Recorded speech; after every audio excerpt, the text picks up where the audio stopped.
Back in March of 2017, I downloaded survival adventure game Kona for PlayStation 4, and even though it was well received, I was too obsessed with my still new PlayStation VR headset to give it much attention. I was buying non-VR games thinking I'd play them later, once the novelty of VR had worn off. Needless to say, that hasn't happened, but luckily Kona developers Parole deemed the game suitable for a PlayStation VR port, and for a measly $6, I was finally able to play this game the way I always wanted.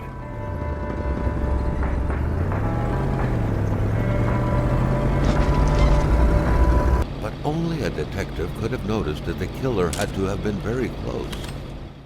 At its core, Kona is a murder mystery, heavy on exploration and puzzle solving, and surprisingly, there's quite a bit to do.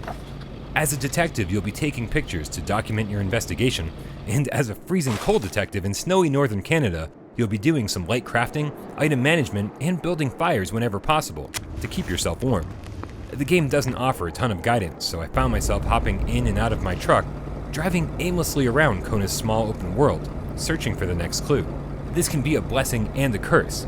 I love the freedom that Kona offered me, allowing me to figure things out on my own in whatever order I wanted, but this also resulted in a ton of wasted time. More astute gamers could probably finish this game in about 6 to 8 hours, but it took me almost twice that long. My advice though is to take your time, listen to the narration, and read every newspaper and every document to really absorb the bizarre history of this deserted town. Kona's unexpected narrative might be its best asset, and uncovering more was often the only motivation I needed to push forward.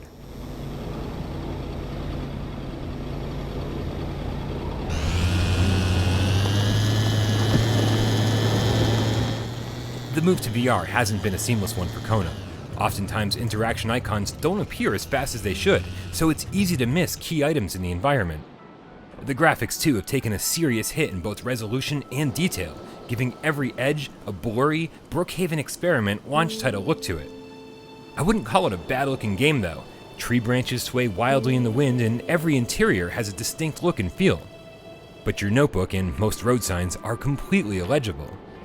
Dual move controllers and the DualShock 4 are both supported, offering plenty of movement choices and comfort settings, with the only downside being that click turning is mandatory. For a game that allows you to run, jump, and drive, you'd think a smooth turning option would come standard.